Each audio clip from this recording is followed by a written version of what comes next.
శ్రీ కంచి కామాక్షి అమ్మవారి జ్యోతిశక్తి పీఠం. మీకు ఎటువంటి సమస్యలు ఉన్నా ఫోన్ ద్వారానే మా గురువు గారు జ్యోతిష్యం చెబుతున్నారు. భార్యాభర్తల కలహాలు, ప్రేమించిన వారు దూరం కావడం, డబ్బు, వ్యాపార సమస్యలు, పెళ్లి కుదరకపోవడం, సంబంధాల సమస్యలు, గ్రహ దోషాలు, భూమి వాస్తు దోషాలు, విదేశీ ప్రయాణం కోసం, ఆరోగ్య సమస్యలు, కుటుంబ సమస్యలు, లక్ష్మీ శాంతి, గృహ శాంతి, వివాహం ఆలస్యం కావడం, స్త్రీ పురుష వశీకరణం, నాగదోష నరఘోష సమస్యలు, సినీ ఫీల్డ్ గురించి, విడాకులు, కోర్టు సమస్యలు, రియల్ ఎస్టేట్ సమస్యలు, రాజకీయం, ప్రమోషన్ గురించి, శత్రు వశీకరణ, చెడు ప్రయోగాలు. మీరు ఎక్కడెక్కడో జ్యోతిష్యం చెప్పించుకుని అది నెరవేరలేదని బాధపడుతున్నారా? స్త్రీ పురుష వశీకరణకు ప్రత్యేక పూజలు చేసి మా గురువు గారు 100% పరిష్కారాన్ని చూపిస్తారు. ఎటువంటి సమస్యలకైనా ఒక్కసారి నమ్మకంతో మా గురువు గారు గోపీరాజు గారిని సంప్రదించండి. Phone number 9815559967. ఈ రోజున ఈ రాశి జాతకులు రాత్రి 8:55 ఒక స్త్రీతో పెద్ద గొడవ జరుగుతుంది. మీకు ఆ స్త్రీ ఎవరు, ఎందుకు ఈ గొడవ అయితే జరగబోతుంది, ఎలా మొదలు అవుతుంది, ఎలా ఈ యొక్క గొడవ పెరిగి పెద్దది అవుతుంది, ఎందులకు ఇటువంటి పరిణామాలు మీ జీవితంలో ఈ రోజున కలగబోతున్నాయి, తదితర అన్ని వివరాలు వీడియోలో తెలుసుకుందాము. వీడియో మీకు నచ్చితే తప్పకుండా లైక్ చేయండి. మీ లైక్ మాకెంతో సపోర్ట్ అండ్ ఎంకరేజ్మెంట్ గా ఉంటుంది. ఇక ఆలస్యం అనేది ఏ మాత్రము కూడా లేకుండా మనం ఈ వీడియోలోకి వచ్చేద్దాము. ఈ రోజు నూతన కార్యక్రమాలు ఆలస్యంగా ప్రారంభిస్తారు.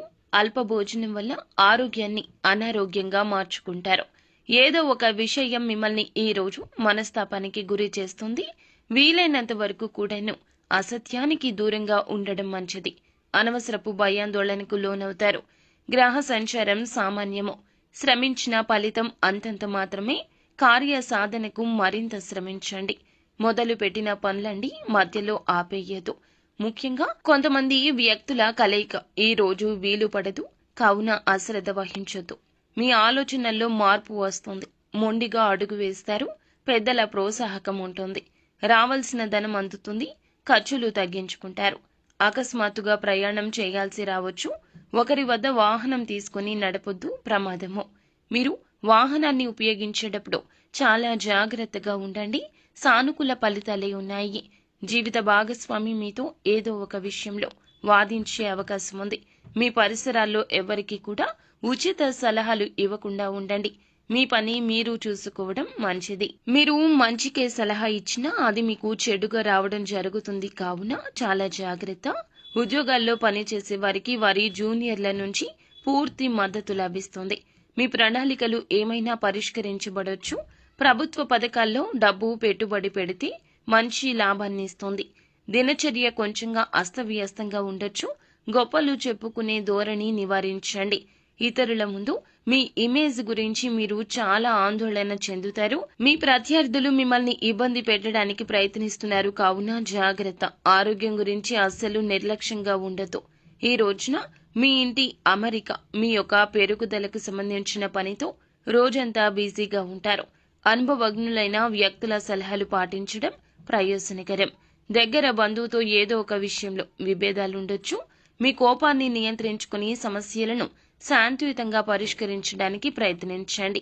యువత అజాగ్రత్త కారణంగా లక్ష్యాల నుండి ఒక మెట్టు కిందకు దిగే అవకాశం ఉంది. ఉద్యోగ నిర్లక్ష్యం కారణంగా, వ్యాపారంలో కొన్ని సమస్యల కారణంగా ఇబ్బందులు వస్తాయి. వస్తువులకు సంబంధించి ఏదైనా ఫిర్యాదు నష్టానికి దారితీయొచ్చు.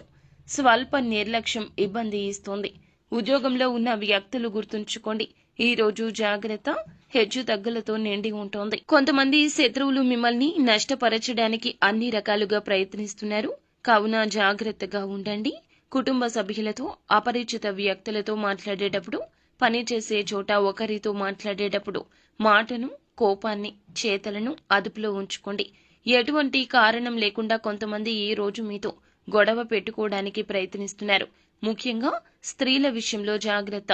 ఒక స్త్రీ ఈ రోజున అకారణంగా మీతో గొడవ పడుతుంది. వారు స్త్రీ అవడం వలనే ఈ యొక్క గొడవ పెరిగి పెరిగి పెద్దది అవుతుంది. సమాజంలో స్త్రీ పట్ల ఉన్న పెద్ద చూపే ఇందులకు మూల కారణమవుతుంది. వారు ఏది చెప్పినా ముందుగా అందరూ గుడ్డిగా నమ్మేస్తారు. కావున మీ పైన ముందుగా ఇబ్బందులు వస్తాయి, నిందలు పడతాయి. మీరు స్త్రీలు అయినా పురుషులు అయినా ఒకరు మీ మీద ఏదైనా నింద వేస్తే ముందుగా సమాజం నమ్మేస్తుంది. ఆ తర్వాతే నిజాల గురించి ఆలోచిస్తుంది. కావున గొడవలకు చాలా దూరంగా ఉండండి. మాట పట్టింపులకు పోవద్దు. నిత్యం శివనామ స్మరణతో పాటుగా హనుమాన్ చాలీసాను కూడా పఠించండి. దుర్గాదేవి స్తోత్ర పఠన పారాయణం చేయండి. అంతా మంచి జరుగుతుంది. శుభం భూయాత్.